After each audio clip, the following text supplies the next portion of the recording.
Hello and Happy New Year. Yeah, Happy New Year. We're looking forward to a great 2024.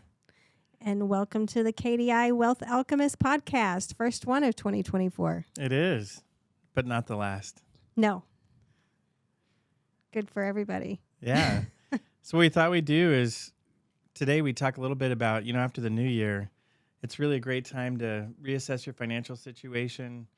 We notice that we get a lot more calls in the office and people are asking questions about what they should be doing or maybe what they put off doing. And so we thought we'd tackle, maybe what a good start is to get cued into the things that are important to you financially at the beginning of the year. Yeah. Say, let's do like a top 10. Let's do a top 10. Let's do a top 10. So, number 1, we're going to review our budget. That gets everybody excited. I know. Who doesn't like to review their budget? Yeah. So, with the new year, you probably have, you might have some increase or decrease in spending than what you had the previous year. Typically healthcare and health insurance premiums go up every year. So you're going to have a little bit of change there. Utilities. I know in Arizona last year, our utilities were pretty high in the summer. Hopefully they're not as high, and maybe we won't have as hot of a summer next year. Yeah, one of the things with budgets, whenever we say budgets, people cringe. But whether you have a whole bunch of money or very little money, budgets are important to kind of keep you at least going in some direction. But the one thing that, I always caution against, you don't want to be too granular. It's just, right. If you want to budget just enough to kind of stay in your lane. Right. And if you have, drastic increases or decreases, then, especially if you've just retired, there's going to be new expenses or less expenses. Or less. Yeah. More than likely less because you're not driving, you're not taking your clothes to the cleaners as often and so forth. So, number 2, check your credit report. Yes, it's always a great idea to keep an eye on your credit report. And if you don't have it locked, keep it locked. Yeah, we highly recommend locking your credit report. There are services you can utilize to kind of monitor your credit. But at the least, you should take a look. I do subscribe to a service. We both do. But at a minimum, look at it once a year, if not more, just to make sure. Yeah, and you'll want to take a look at the 3 credit bureau reports, Equifax, Experian, and TransUnion. Mm-hmm. Yeah, that's a good one. Yeah. So number 3, set financial goals. And you don't have to have 10. It's always good to have 1 to 3 major financial goals or any type of goals for the year. So whether that be a savings goal or a spending goal or an investing goal, just, Could be a paying off debt goal. Yeah. Yep. Yeah. You sure could. Always have some goals. Yeah. Number 4, adjust retirement contributions. Yes, that's my forte. I was going to say, I'm tossing that right to you. So typically there's always what they call COLA adjustments or cost of living adjustments for retirement accounts. For 2024, the IRA contribution limits raised $500 for the year. So it went from $6,500 to $7,000. And if you're over the age of 50, you can contribute an additional $1,000. So that makes $8,000 for the year. I can contribute an additional $1,000. Carrie cannot. No, I'm not 50 just yet. I've got a year and a half. That feels so weird to say that. Anyway, 401ks. This year you'll be able to do $23,000. If you're under the age 50 and older, you can add an additional $7,500 for a total of $30,500. So if you're in a workplace environment, you can go in and if you have an online payroll portal, you can adjust your contributions, or you can reach out to your benefits department to have them do that. And then HSAs, if you have a health savings account, those contribution limits also went up to $4,150 for a single person.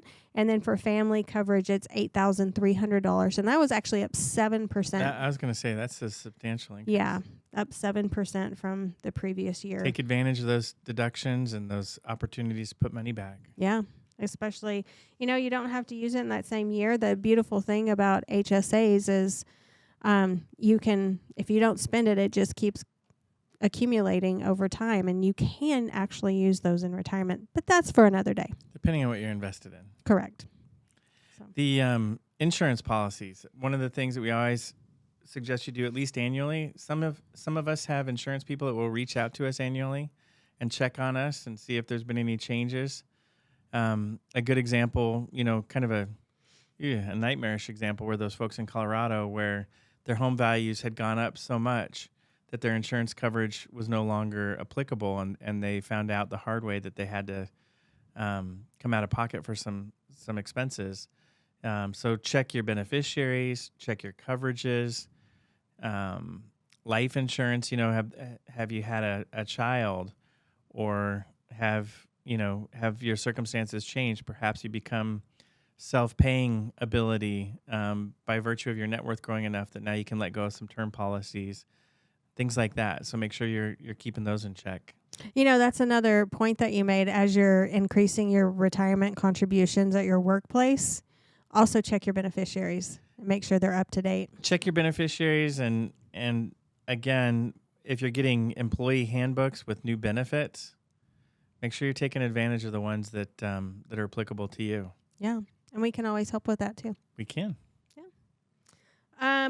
Number 6, evaluate your investments. Now, it's kind of funny because January and February are typically some of our busiest months.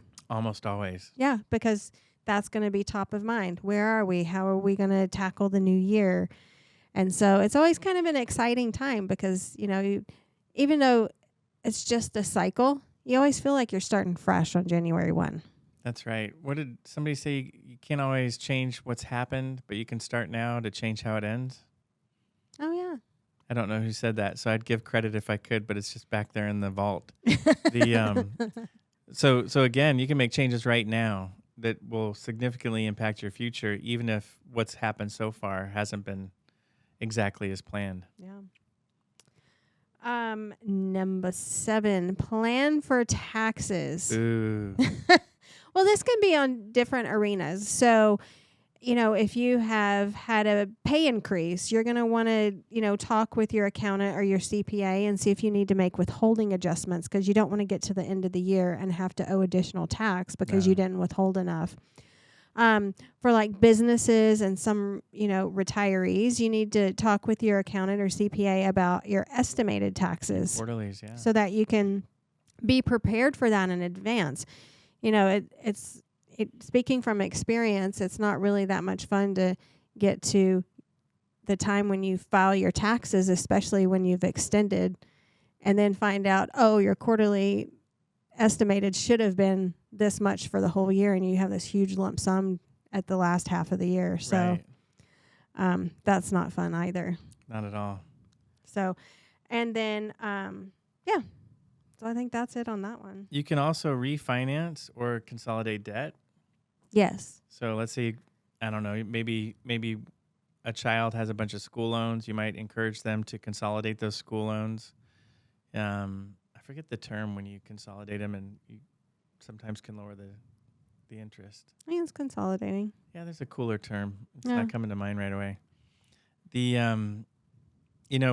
We've seen interest rates rising, and perhaps, I'm certainly not going to try and guess, but perhaps rates go down this year or next year. You might want to refi some of the debt if you've taken on debt recently. Yeah. You mean you don't have a crystal ball? I don't. I do. Oh. Actually, I do. I'd be lying if I said I didn't. However, it doesn't work. No, it doesn't work. Not at all. I mean, I polish it. I baby it. It's never really helped. This one's a good one because, we very often, especially if someone is just starting out in investing or they might have depleted it throughout the year, but make sure your emergency fund is back in check. Yeah, that you've got your 6 months if you're single or single income, 3 months if you're married, dual income. Frankly, I prefer 6 months either way of expenses, not spending, but of what you need to be able to pay. Right. And then my favorite, number 10, subscriptions. Oh my gosh. These have become the bane of society. The worst, the more money you make, the more likely you have a subscription to something and you're still paying for it. And you don't use it. And you don't use it. It could be vitamins coming to your door, or it could be, I don't know, a gym membership that you're not using, or it could be. I think the funniest one is I'm going to cancel my cable because it's expensive, and then I'm going to subscribe to 5 different subscription because they have streaming services because they have your favorite shows. Yeah. And then you forget to cancel one, and then you end up paying as much or if not more. We had somebody the other day and they were talking about their kids. Well, Mom, it's only $30 a month, but that adds up. $360 a year. Yeah. And say you have 5 of those, that's a substantial amount of money for most people. Yeah. And, frankly, the more money you make, the more likely you're abusing this space. Because it's easy. Or being abused because you don't pay as much attention. I mean, when we were younger, we knew where every penny went. Yeah. Or couldn't go. Right. As we were building our business. So just be mindful, that those things come and go, those subscriptions, and they're not going away. And there's a reason companies use them, because they know they're sticky and they know that it's a lot easier to start them than to stop them. Right. Oh, and one other thing I forgot. I didn't really forget. It was back in the vault, like you said. Yeah, back in the vault. RMD age for this year is 73. So if you're turning 73 in 2023, then you'll be starting to take those required minimum distributions out of your retirement accounts. That's right. Not the Roth, but just your traditional retirement accounts. So, but for our clients, we calculate those and we are very proactive on that at the first of the year, and we'll be reaching out. But some people like to take those at the beginning of the year. And so we'll get those, if you want to do that, we'll get those calculated. And then some like to take them throughout the year, and some like to wait till the very end. Most of our clients are already on some kind of a plan where we've already said we're going to take it monthly, or we're going to take it at the end of the year. It's already in there. But if you don't have an advisor or typically you're responsible for that role, make sure you get it done. Right.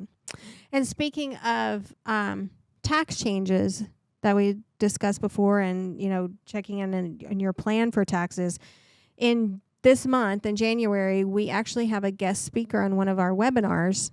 An awesome guest speaker. Yes, it's Marcos Goodman. He's a CPA, and he's going to be going over tax planning and all the changes that are happening in 2023, and just a wonderful soul, and can't wait to have him as a guest. In fact, if you're watching this podcast and you have any questions that you'd like us to ask Marcos ahead of that, by all means. Yeah, send them in to us. Yeah, send them in. Yeah, you can send those to Carrie, Carrie, at KDIwealth.com, and we'll make sure that we ask those on that webinar. Yeah, we would love some questions. We're always looking for good quality, deep questions. Yeah. Well, this is a quick webinar. We hope you can quickly make those changes. And if you have questions or need clarification on anything, just reach out to us. We're always here to answer your questions. And again, Happy New Year. Looking forward to 2024. Yes, let's make it a great one.